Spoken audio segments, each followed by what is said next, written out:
Bom dia, meus amados irmãos, graça e paz. Estamos voltando aqui para dar continuidade à nossa lição bíblica diária. Estamos estudando sobre o capítulo 5 de João. As águas de Betesda é o título da nossa lição dessa semana, né? Ontem nós vimos que os líderes judeus, ao encontrar com aquele homem que foi curado, eles perguntaram: quem é essa pessoa que mandou você tomar o leito e andar, né? Hoje, na pergunta 9, nos traz aqui mais um questionamento para darmos continuidade, né, para a compreensão dessa história toda, qual a mensagem, as mensagens, né, espirituais que o Senhor tem para a gente, né, na boca de Cristo, diante desses fatos que ocorreram. Que fez Jesus na tentativa de gerar fé no coração daquele homem que ele havia curado, daquele terrível mal que o fazia sofrer já há 38 anos. O que fez Jesus, né? No verso 14 diz assim, ó: depois desse ocorrido, né, Jesus o encontrou aleijado lá no templo e disse a ele: olha, você já está curado, não peques mais, para que não te suceda coisa pior. Olha que mensagem é essa que Cristo está passando aqui para o aleijado, o ex-aleijado, né? Jesus encontra, ele não sabia quem era Cristo, ele não tinha decorado, talvez até estava triste, de cabeça baixa, não gravou a imagem de Cristo, né? Aí Cristo encontra ele e disse assim: olha, você agora já está curado, viu? Não peque mais, para que não te suceda coisa pior. É como se, assim, no contexto, algumas pessoas podem entender que Cristo está dizendo: olha, tu ficasse aleijado em consequência do teu pecado. Ele não está dizendo isso aqui, né? Mas alguns podem entenderem isso aqui. Podem entenderem, né? Agora Cristo está dizendo assim: agora, você recebeu uma dádiva de Deus, você foi curado. Não peque, porque pode acontecer coisa pior. Significa, Cristo está querendo dizer que se ele fosse pecar de novo, ele cometesse algum pecado grave, ele ficaria agora tetraplégico. Ele era paraplégico, as pernas não funcionavam. Agora ele ia ficar do pescoço para baixo, não funcionar nada, ia ficar um paraplégico, era isso? Não, Cristo não está dizendo isso, né? Ou melhor, ficar um tetraplégico. Cristo não está dizendo isso. O pior que ele está falando não é isso. Quando Cristo fala do pior, ele está falando sempre da vida eterna. Não te suceda coisa pior, você não perca a vida eterna. Você cale definitivamente a voz do Espírito de Deus na sua mente. E aí você entra, né? Perde a vontade de viver, numa tristeza profunda, e aí, como muitos fazem, né? Pensam até em matar, se suicidar, porque essa é a coisa pior, não tem nada pior do que isso não. Tem tanta gente que é aleijado, cego, coxo, surdo, mudo, e é tão feliz, não é mesmo? Tem uma razão para viver. Veja só, meus amados, e aqui Cristo diz isso para ele, encontra ele no templo, né? E diz, né, claramente para ele. Ou seja, Cristo havia curado as pernas dele. Faltava agora curar o espírito. Ele não havia entendido o milagre feito a ele. Aí Cristo agora leva para o lado espiritual, né? Dizendo agora assim: você foi curado, agora não peques mais. Olha só, o que tem a ver pecado com a perna aleijada? As pernas, né, aleijadas? O que tem a ver com isso? Cristo está dizendo para aquele homem: o mais importante é a cura espiritual.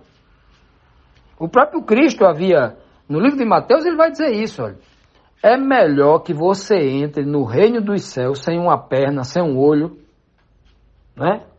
Verdade que ninguém vai entrar, não existe ninguém entrar no reino dos céus sem um olho nem uma perna. É uma figura de linguagem, é uma forma de dizer: não dê mais importância às coisas físicas deste mundo passageiro. A vida não é esta. Se você conseguir passar por esta vida com uma perna ou sem uma perna, né? O importante é você ter a outra vida, porque a outra vida você vai estar completo, perfeito. Aí falta nada. inclusive preenchido em todos os aspectos espirituais, de inteligência, de razão, de um poder indescritível, incompreensível para nós hoje, homens e mulheres limitados pelo pecado. Então, Cristo encontra aquele homem e diz isso para ele, quando encontra ele no templo. Você já está curado das pernas, agora falta, não peque mais para que você possa ser curado do espírito, né? E não te aconteça coisa pior. Cristo não vai dizer somente, esse ex-aleijado aqui, não é a primeira pessoa que Cristo diz isso, não. Ele disse para várias outras pessoas. Ele até ensinou os discípulos, né, e um endemoniado, de quem ele havia expulsado demônio, né, uma legião de demônios, ele disse para outro, inclusive, endemoniado, ele falou assim, olha, assim é o seguinte, olha, você vá, não peque mais, porque agora a sua casa está limpa, se você expulsa um demônio, né, você limpa a casa todinha, quando ele volta, encontra a casa limpa e você permite que ele entre, aí ele traz mais 7 com ele. Coisa pior, olha aí o que é coisa pior. Tinha um demônio que vivia perturbando a pessoa, jogando a pessoa no fogo, na água para matar, tal. Aí agora expulsa. Cristo opera o milagre espiritual de expulsar o demônio da pessoa. Aí a pessoa volta a pecar, ou seja, dá o espaço ao diabo. O diabo entra na mente dela de novo, convencendo a pecar, agora traz mais 7 com ele. Olha a confusão. Não é à toa que quando Cristo expulsou um demônio lá do jovem, lá na região de Decápolis, ali, região de Gadara, havia uma legião de demônios. Foram trazendo de 7 em 7, foram dando espaço, a pessoa foi dando espaço, e Cristo mesmo assim expulsou uma legião de demônios de uma pessoa. Então, amados, quando nós conhecemos Jesus Cristo, quando Ele nos cura de alguma coisa, eu não estou falando nem de cura física. Cura física Deus pode curar, a qualquer momento.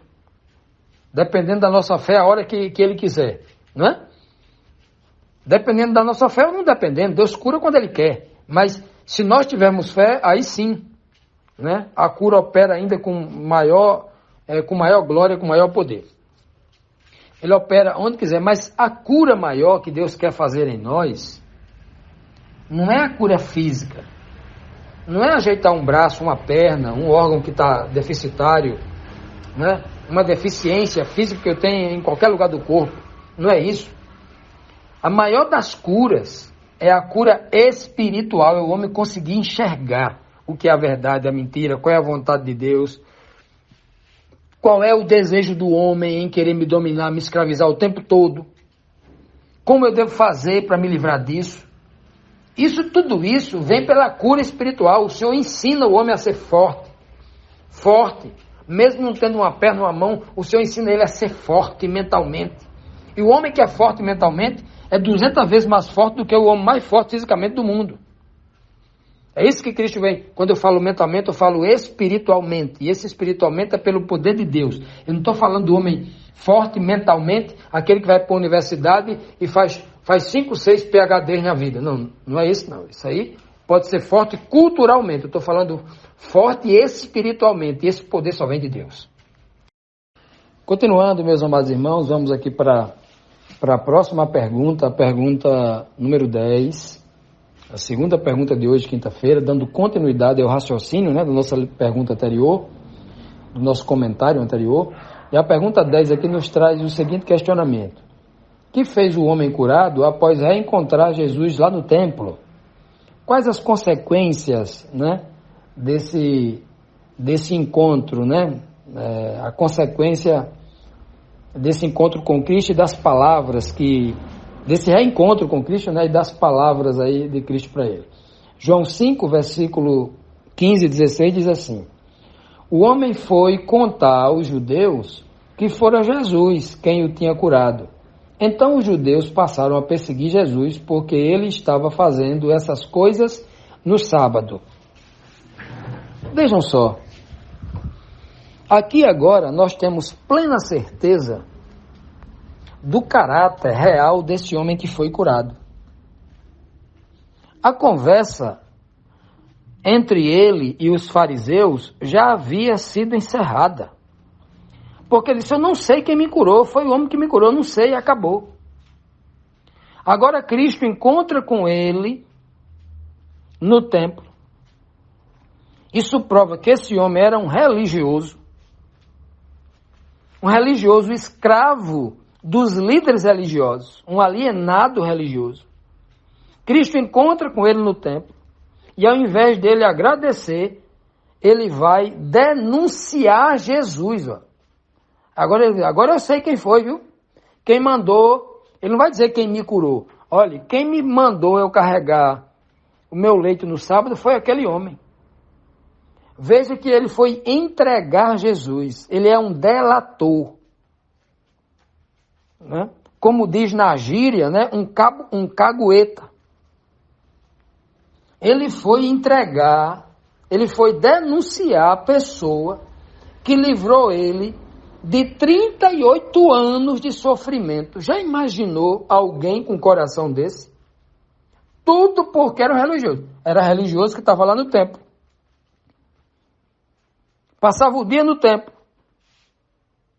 E Cristo, encontrando ele no templo, ele faz, entre aspas, esse favor de entregar a Cristo.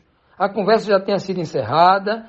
Aí, se ele ficasse calado, né? Ninguém ia perturbar ele.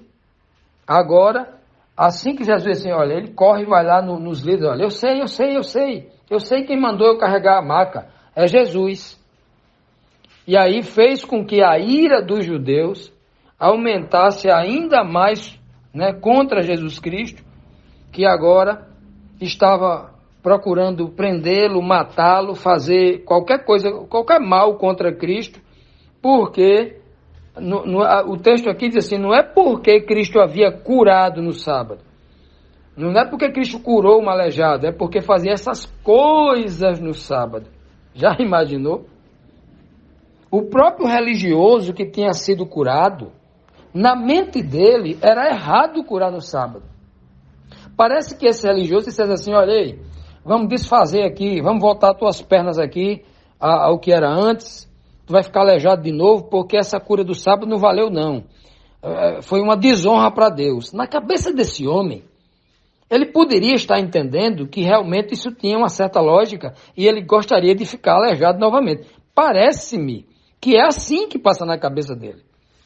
E eu não duvido que isso seja uma possibilidade, porque eu conheço muita gente religiosa que crê desse jeito, que prefere, obviamente, ficar sofrendo porque alguém disse para ele, fora da Bíblia, uma lei que eles inventaram, que aquilo era certo, que aquilo era abominação, que aquilo Deus não aprova, e daí por diante. Já imaginaram, meus amados irmãos, alguém com um coração desse, igual esse homem? Os fariseus, todo mundo já sabia, né? Que eles eram eles e mais ninguém, se julgavam os melhores, não aceitaram nem Cristo, o Filho de Deus. Tudo que Cristo falava para eles era mentira, estava endemoniado, não prestava e tal.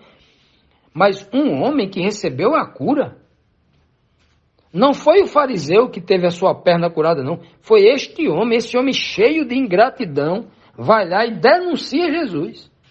Já imaginaram uma coisa dessa? E aqui fica bem claro o caráter deste homem. Por que ele estava sofrendo há 38 anos, né? O caráter dele. Agora a gente olhando assim, a gente pensa, né? A parte humana em nós, né? O homem carnal em nós, não o homem espiritual, dizer assim, rapaz, ele merecia ficar mais um tempo aleijado, né? Porque o homem tem um caráter mau. Não consegue enxergar a graça de Deus na vida dele. Amados, nós precisamos orar ao nosso Deus para que esse tipo de cegueira religiosa, esse tipo de maldade, que Cristo é quem qualifica a maldade, né? Cristo vai dizer que os fariseus são maus, são mentirosos, são filhos do diabo, né? Cristo vai dizer tudo isso.